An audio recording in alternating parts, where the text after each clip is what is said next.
Assalamu alaikum everyone. This is Lal Baksh Shumro with you another video of linguistics. So after completing the theories and introduction to language and its basic variants and elements, we are going towards our basic concepts in linguistics. ये topic बहुत important है। उसकी reason ये है कि जब भी आपको एग्ज़ाम देंगे या किसी एग्ज़ाम में पेयर होंगे तो बेसिक कॉन्सेप्ट बहुत ज़्यादा सवाल आएंगे। क्योंकि एग्जामिनर का ये होता है कि जब बेसिक नॉलेज एस्पिरेंट की अच्छी होगी then he will be able to teach linguistics to the students. So ये बिल्डिंग ब्लॉक्स होते हैं आपके लिंग्विस्टिक्स के, तो इसलिए they are very very important for you. So आज हम बेसिक कॉन्सेप्ट्स पढ़ेंगे and I hope this will help you a lot. So let's get started. So agenda आज क्या होगा? So agenda is really really simple. History होगी, langue versus parole होगा, competence versus performance होगी, types of variance science होंगे, signifier versus signified very important, syntagmatic versus paradigmatic relationship होगा again very important, substance and form होगा very much important, और आखिर में question answer session होंगे जो आप कमेंट में लिख सकते हैं या मुझे मैसेज कर सकते हैं फॉर मच क्लियर अंडरस्टैंडिंग। अच्छा, तो आपके सामने 3 तस्वीरें मौजूद हैं। मैं लेफ़्ट टू राइट स्टार्ट करूँगा। So the man with white hair is the Noam Chomsky, who is the father of modern linguistics. Modern linguistics के जो फादर माने जाते हैं वो नोम चॉम्स्की हैं, और आपके लिंग्विस्टिक्स के जो ओवरऑल फादर माने जाते हैं वो फर्डिनेंड de Saussure हैं, जो सेंटर में बिल्कुल आपके सामने खड़े हुए हैं। एंड आखिर में आपके ब्लूमफील्ड हैं, जिनके कॉन्ट्रीब्यूशंस बहुत ज़्यादा हैं इन द 20th सेंचुरी, या जो ग्रुप ऑफ 20th सेंचुरी है जिसको अमेरिकन लिंग्विस्ट ग्रुप कहा जाता है, उसमें इनका बहुत बड़ा हाथ है। और नोम चॉम्स्की की जो आगे की थियरीज डेवलप हुई उसमें भी इनका बहुत बड़ा हाथ है।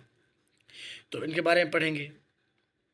हिस्टोरिकल बैकग्राउंड अगर आप देखें तो यहाँ पे 2 स्कूल ऑफ थॉट हैं, एक अमेरिकन स्कूल था और एक यूरोपियन लिंग्विस्टिक्स थे। तो फर्डिनेंड डिसोसो आप देख सकते हैं, एक फ्रेंच था, यूरोप से बिलोंग करता था, तो उनके बड़े कॉन्ट्रीब्यूशंस हैं। उसके बाद आपके अमेरिकन स्कूल हैं जिसमें से आपके नोम चॉम्स्की हैं, लियोनार्ड ब्लूमफील्ड है। इनकी बहुत बड़ी कंट्रीब्यूशन है जो मैं अपने अगले लेक्चर्स में आपको बताऊंगा कि किस तरह से इन्होंने बिल्कुल लिंग्विस्टिक्स का नक्शा ही चेंज कर दिया। अच्छा, अब जब हम हिस्ट्री की बात करते हैं तो लोग भाई बहुत बड़े एराज में चले जाएंगे, पीछे जाके डिस्कस करेंगे और पूछेंगे क्या हुआ था, कैसे हुआ था। पर लिंग्विस्टिक्स की थियरी बहुत ही सिंपल है। वो कैसे कि मैं ऐसे कहूँ कि जब हम पैदा हुए हैं शायद तब से ही लैंग्वेज हमारे पास मौजूद है। एंशियंट ग्रीक से आप चले जाएं, एथेंस, रोम, वहाँ पे लैंग्वेज मौजूद थी, अब भी मौजूद है। पर क्या था, उसको एनालिसिस करने का तरीक़ेकार नहीं था। 20th सेंचुरी जिसको आप लिंग्विस्टिक्स के आगाज़ का दौर भी कह सकते हैं, वहाँ स्टार्ट हुई। उसमें आपके फर्डिनेंड डिसोसो का बहुत बड़ा हाथ है। उन्होंने स्ट्रक्चरलिज्म की थियरी दी। स्ट्रक्चरलिज्म आपको मैं बताता चलूँ कि सिर्फ लिंग्विस्टिक्स की थियरी नहीं है, ये आईआर में भी आपको मिलेगी और उसके अलावा बहुत सारे लिटरेचर में भी आपको मिलेगी। उसके अलावा बहुत सारे और सब्जेक्ट्स जिसमें आपको स्ट्रक्चरलिज्म की थियरी मिलेगी। पर यहाँ पे स्ट्रक्चरलिज्म इज़ कम्प्लीटली डिफरेंट, इसलिए इसको हम डिफरेंट तरीके से पढ़ेंगे।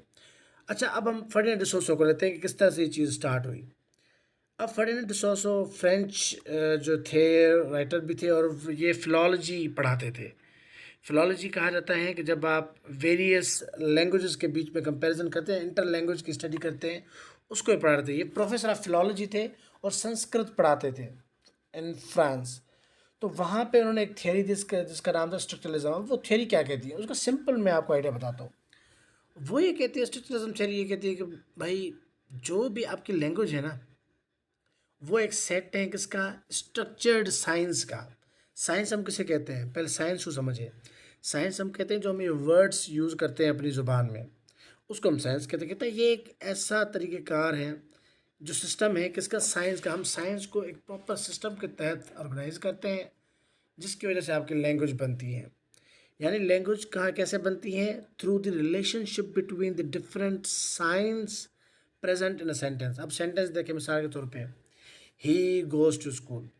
अब ही गोज़ और जो स्कूल है, जब इन दोनों में जो ताल्लुक़ है ये कायम हुआ और ये ताल्लुक़ हमने सही कायम किया, इसी की वजह से इसकी एक मीनिंग भी बनी और इसका एक लॉजिक भी बना।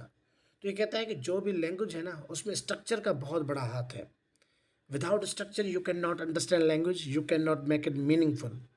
सो सिंपली यही फर्डिनेंड डिसोज़ा का पर्सपेक्टिव था। और जो बेसिक कॉन्सेप्ट हम आज पढ़ने वाले हैं उसमें से मेजॉरिटी जो कॉन्सेप्ट्स हैं वो इसी कैसे है। अगर आपसे कोई पूछे कि भाई स्ट्रक्चरलिज्म क्या है, तो आप कहेंगे भाई ये थियरी थी जिसमें फर्डिनेंड डिसोज़ा ने कहा कि भाई आपका जो लैंग्वेज है ना वो क्या है, एक सिस्टम है स्ट्रक्चर्ड साइंस का। उसमें आपके कुछ उसने कॉन्सेप्ट्स दिए, जिस तरह से सिग्निफायर वर्सेस सिग्निफाइड का दिया, सिंटैगमेटिक प्रेडिगमेटिक का दिया, डायक्रॉनिक सैक्रोनिक का दिया, उसके बाद साइन और फॉर्म का दिया। ये सारे उन्होंने जो 4-5 कॉन्सेप्ट्स दिए, इन सबको मिला के आपका स्ट्रक्चरलिज्म बनता है, जिसमें मैं एक डिटेल लेक्चर भी दूंगा अपने आगे आने वाली अगली वीडियोज़ में। अच्छा, ये कंटिन्यू है, ये वही चीज़ें जो मैंने आपको बताई कि उसने मेन कॉन्सेप्ट्स दिए थे ताकि आप उसको सिस्टमेटिक वे में समझ सकें। डायकोटोमीज दी थी, कॉन्सेप्ट्स डिस्कस किए थे, और वो मैंने आपको अभी सी बता दिए थे। अच्छा, understanding langue and parole by Ferdinand de Saussure. So उस स्ट्रक्चरलिज्म में से पहली जो थियरी थी, या पहले थियरी नहीं कहूँगा, कॉन्सेप्ट्स जो है, कॉन्सेप्ट है, वो आपके फर्डिनेंड डिसोज़ा ने दिया। अच्छा, वो क्या था, लैंग और पैरोल का। इसको मैं बड़े प्यारे तरीके से समझाऊंगा ताकि आपको बड़ा आसानी से समझ में आ जाए।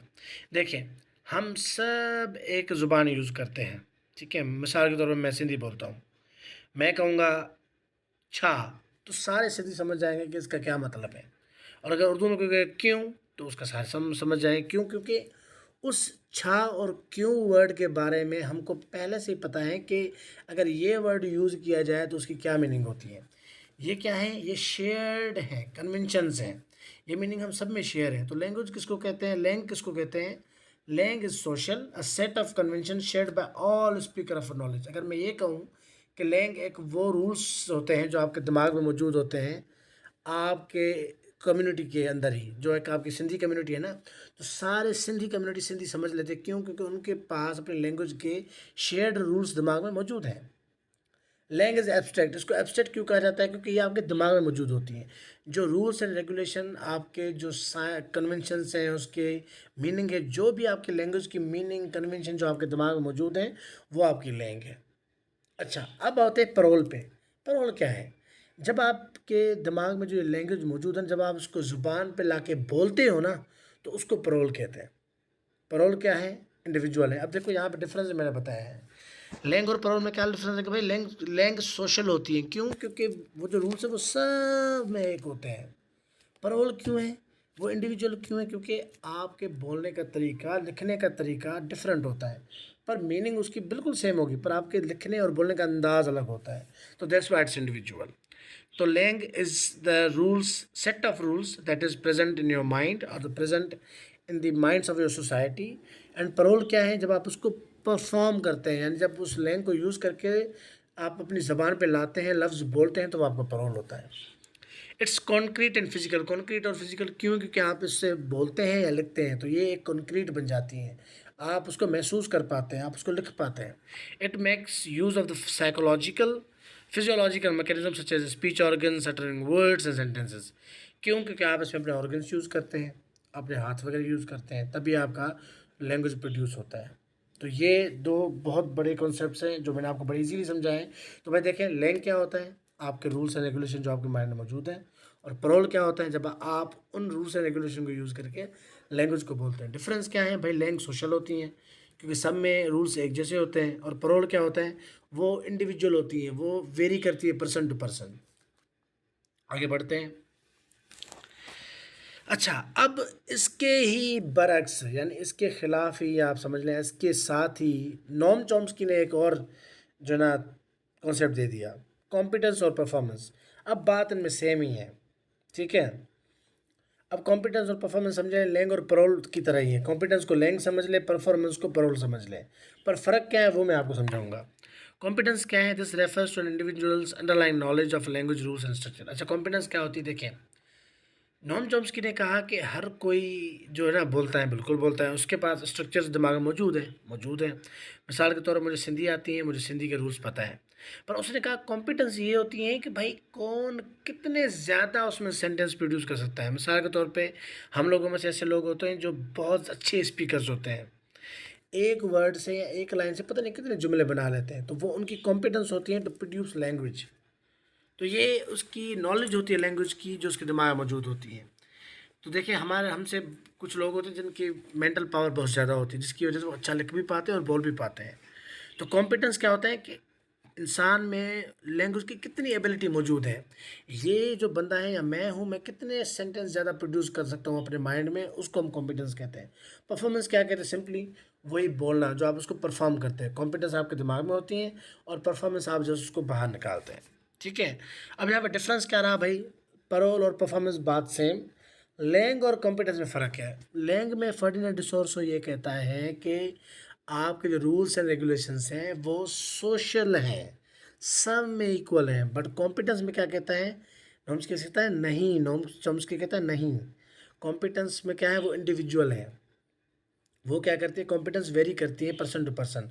मिसाल के तौर पे मैं लाल बख्श हूँ, तो शायद मुझसे ज़्यादा सेंटेंसेस मेरा कोई दोस्त बोलता होगा, ठीक है? तो वो उसकी कॉम्पिटेंस मुझसे ज़्यादा होगी। दैट्स वाई कॉम्पिटेंस जो है ना वो इंडिविजुअल है और आपका जो ऊपर लैंग है वो सोशल है। तो आप इसको कन्फ्यूज़ ना करें। लैंग और पैरोल जो आपका कॉन्सेप्ट है, और कॉम्पिटेंस और परफॉर्मेंस का जो कॉन्सेप्ट है, उसमें बस यही डिफरेंस है कि परफॉर्मेंस और लैंग जो पैरोल है वो सेम है। लैंग और कॉम्पिटेंस भी सेम है, पर क्या है कि कॉम्पिटेंस जो है ना ज़्यादा इंडिविजुअलिस्टिक है। उसमें जो बंदा होता है उसकी अपनी एबिलिटी को ज़ाहिर करता है नॉम चॉम्स्की कि भाई हर किसी की एबिलिटी चेंज होती है टू प्रोड्यूस सेंटेंसेस। तो अगर आप सवाल इस तरह से आते हैं कि भाई जो कॉम्पिटेंस और परफॉर्मेंस है वो किसने दिया था, तो आप कहेंगे नॉम चॉम्स्की ने। और आपसे सवाल पूछा गया है कि लैंग और पैरोल किसने दिया, तो आप कहेंगे फर्डिनेंड डिसोजो। फ़र्क इतना कोई नहीं है, फ़र्क जस्ट आपको कॉम्पिटेंस और लैंग में रखना है। ठीक है, अगर सवाल आ भी गया तो इन दोनों में से ही पूछा जाएगा। अच्छा, सिग्निफायर वर्सेस सिग्निफाइड, ये बड़ा इंटरेस्टिंग कॉन्सेप्ट है। ये बड़ा इंटरेस्टिंग कॉन्सेप्ट है। मैं आपको एक डायग्राम के थ्रू उसको समझाऊंगा।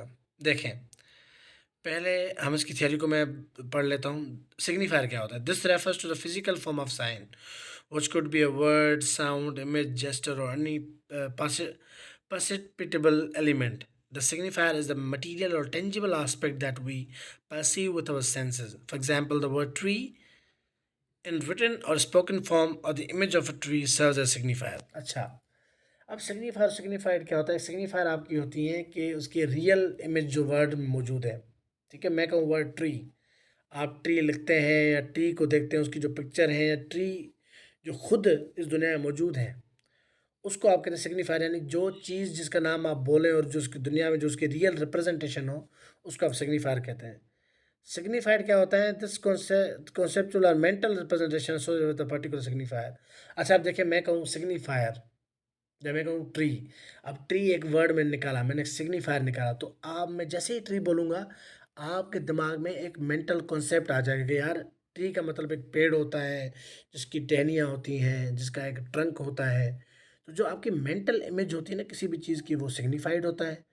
और जो उसकी रियल लाइफ में उसकी जो प्रेजेंस होती है वो सिग्निफायर होती है। मिसाल के तौर पर मैं चेयर कहूँ, तो मैं अगर उर्दू बोलने वाला हूँ तो मेरे दिमाग में एक एक ऐसी चीज़ आ जाएगी जिसकी 4 टाँगें हैं, जिसके उसमें बैठने की जगह है। तो उसकी जो रियल रिप्रेजेंटेशन है दुनिया में, जो रियल चेयर मौजूद हैं, वो सिग्निफायर है। और जो आपके दिमाग में उसकी जो कॉन्सेप्ट मौजूद है वो सिग्निफाइड होता है। तो ये सिग्निफायर और सिग्निफाइड का कॉन्सेप्ट है, ये भी आपके फर्डिनेंड डिसोसो ने दिया था। सिग्निफायर सिंपली आप जो वर्ड बोलते हैं या रिप्रेजेंट करते हैं या दुनिया में जो उसकी रियल चीज़ मौजूद है वो सिग्निफायर है। और सिग्निफाइड क्या होता है? जो आपके मेंटल में उसका जो कॉन्सेप्ट मौजूद होता है। अब मेरे सामने एक बुक पड़ा हुआ है, मैं कहूँ बुक, अब जो मैंने बुक बोला ना, या बुक मेरे सामने जो पड़ा हुआ है, वो सिग्निफायर है, क्योंकि हम बुक की तरफ इशारा करते हैं। जिस चीज़ की तरफ इशारा किया जा रहा है और जो दुनिया में वो मौजूद है वो सिग्निफायर है।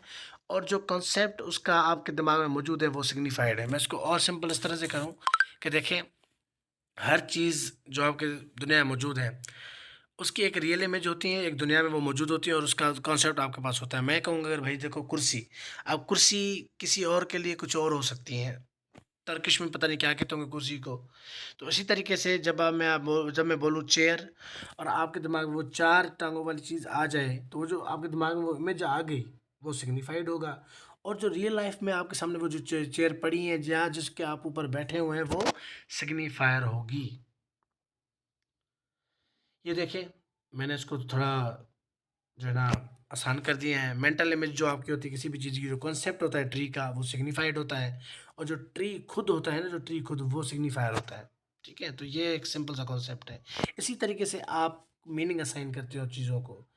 जब तक मैं आपको पता नहीं, आप जब तक आपने एप्पल को देखा नहीं होगा ना, तो आपके दिमाग में सिग्निफायर नहीं आएगा। कॉन्सेप्ट कैसे आएगा सिग्निफाइड का? आपके सामने जब सिग्निफायर आएगा तभी आप सिग्निफाइड बना पाओगे। तो जब चीज़ आपके सामने आएगी तभी आप उसका मेंटल कॉन्सेप्ट बना पाओगे। इसी तरीके से आप जो है ना अपने कॉन्सेप्ट्स को क्रिएट करते हैं। तो देखिए यहाँ पे जो वर्ड और साउंड इमेज होती है किसी भी चीज़ की, वो सिग्निफायर होता है। जो खुद चीज़ होती हैं वो सिग्निफायर होती हैं, और जो उसकी मेंटल इमेज होती है वो सिग्निफाइड होती हैं। अच्छा, साइन वर्सेस सिंबल। अब ये एक थोड़ा सिंपल सा कॉन्सेप्ट है। साइन वर्सेस सिंबल पे आते हैं। A sign is a basic unit of meaning in language और communication. It consist of two component, the signifier signified. अच्छा देखो, साइन क्या होता है? साइन के दो पार्ट्स होते हैं, सिग्निफायर और सिग्निफाइड। ये दो चीज़ों में जो है ना डिवाइडेड है। अब सिंबल पे आते हैं, कहते हैं symbol is a type of sine that represent something beyond it's literal meaning. अच्छा आप देखें, मैं जब कहूँ कि भाई बुक, तो आपको पता है भाई बुक क्या होता है, ठीक है? तो ये सिंपली साइन है। इसमें सिग्निफायर और सिग्निफाइड ने अपना काम किया और आपको साइन का काम कर दिया। उसने बता दिया कि भाई ये बुक बुक है। अब यहाँ पे बात कर रहे हैं ये सैम्बल की। अब सैम्बल क्या होती है कि ऐसी चीज़ जो जिसकी मीनिंग उसकी लिटरल मीनिंग से अलग हो। मिसाल के तौर पे कहूँ कि यार काश वो चाँद होता, ठीक है, या तो वो चाँद की तरह है, तो उसका मतलब ये नहीं कि वो खुद चाँद है, पर मैं इनडायरेक्टली उसकी ब्यूटी को रिप्रेजेंट कर रहा हूँ। मैं मिसाल के तौर पे हमारे झंडे पे आप देख लें, एक चाँद और सितारा है, तो वो साइन नहीं, वो सिंबल है। क्यों? क्योंकि वो चाँद और सितारा प्रॉस्पेरिटी को शो करते हैं। मिसाल के तौर पे हमारे झंडे में आपका ग्रीन और जो है ना येलो, ये आपका ग्रीन और वाइट कलर है। तो वाइट किसको रिप्रेजेंट करता है? मिनॉरिटी को। और जो ग्रीन होता है वो मेजॉरिटी मुस्लिम्स को करता है। तो देखिए ये सिंबल्स होते हैं, तो ये सिंबल्स हैं। ऐसे यानी ऐसे चीज़ें जो आपको किसी दूसरी चीज़ की तरफ इशारा करे वो सिंबल होते हैं। और ऐसी चीज़ें जिसका डायरेक्टली आपको मीनिंग पता होगा, भाई बुक तो मैंने बुक ही, तो वो साइन होते हैं। साइन में क्या होता है? सिग्निफायर और सिग्निफाइड होता है। पर सिंबल में ऐसा कुछ भी नहीं होता। इसमें क्या होता है? सिंबल में भाई वर्ड होती हैं, इमेजेस होते हैं, जेस्चर्स होते हैं, ऑब्जेक्ट्स हो सकते हैं, कॉन्सेप्ट्स, आइडियाज़, इमोशंस, ये सारे के सारे सिंबल्स होते हैं। यानी जिसकी तरफ आप इनडायरेक्टली किसी की तरफ इशारा करें, पर इनडायरेक्टली इशारा करें, तो वो सिंबल होती है। तो ये सिंबल और साइन का एक कॉन्सेप्ट था। ये भी आपके फर्डिनेंड डिसोसो ने दिया था। अब एक लास्ट कॉन्सेप्ट और भी है। इसके बाद हम दूसरे कॉन्सेप्ट बाद में डिस्कस करेंगे। सो ये बड़ा इंपॉर्टेंट आपको समझना चाहिए, सिंटैगमेटिक वर्सेस प्रेडिकमेटिक रिलेशनशिप। अच्छा, बस इसको मैं दो लफ्ज़ों में डिफाइन करूंगा। जो लीनियर रिलेशनशिप होता है, लीनियर यानी कैसे? वर्टिकल, हॉरिजॉन्टली जो होता है, ठीक है, जो हॉरिजॉन्टल होता है। देखिए मैंने नीचे लिखा हुआ सिंटैगमेटिक, और उसको मैंने जो है ना हॉरिजॉन्टली आपको रिप्रेजेंट किया हुआ है।